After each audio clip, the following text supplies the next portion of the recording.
She wouldn't even harm a fly. Whatever you do, don't. Death has come to your little town, Sheriff. If you enjoyed the video, make sure you subscribe and turn notifications on so you don't miss a video in the future. What's going on, guys? Welcome back to another Friday the 13th game video. Today we're going over a little information that Gun Media dropped over on Reddit. Now, this is nothing crazy, but definitely some exciting news for players that were upset about the balance changes from the last patch. Our last update video talked about how the next patch will focus on bugs and content rather than balancing. However, that doesn't mean that there aren't some balance changes coming.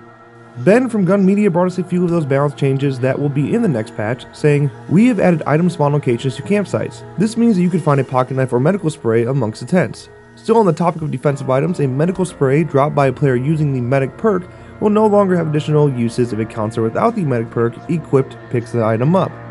We've altered the spawn parameters of the fuse required to fix the phone box. At times the fuse would spawn too close to the objective, allowing for extremely quick fixes of the phone. The fuse will no longer spawn in the same building as the phone box. The last of the balance updates is a reduced effective range of the heavy hitter perk. The previous value range increased Jason's stun time by 10% to 40%. These range values have been decreased to 5% and 15%. You're still knocking Jason flat for long enough to begin your escape, but the stun duration will be far shorter. Okay, so these are actually some pretty drastic changes. First of all, the idea of having items spawn at campsites may change gameplay more than you'd think. It's a section of every map that not many players even remotely explore, meaning unless players are careful, a lot of important items could be missed. As for the fuse spawning range increasing, I couldn't be more excited. I love playing Jasons like Part 7 and Part 6, however their morph regeneration is so slow that I often can't make it back to the phone box in time, and that's within the first 3 minutes of the game. This should balance things out a bit and keep counselors hard at work for longer periods of time. Then there's a nerf to heavy hitter.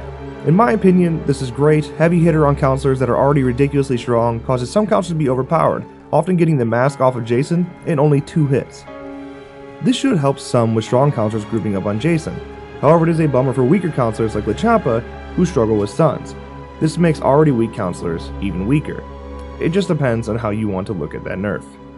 But that's going to do it for today's video. If you enjoyed, make sure you drop a like and subscribe to our channel for more videos like this one. And of course, as always, thank you guys so much for watching, and we'll see you next time.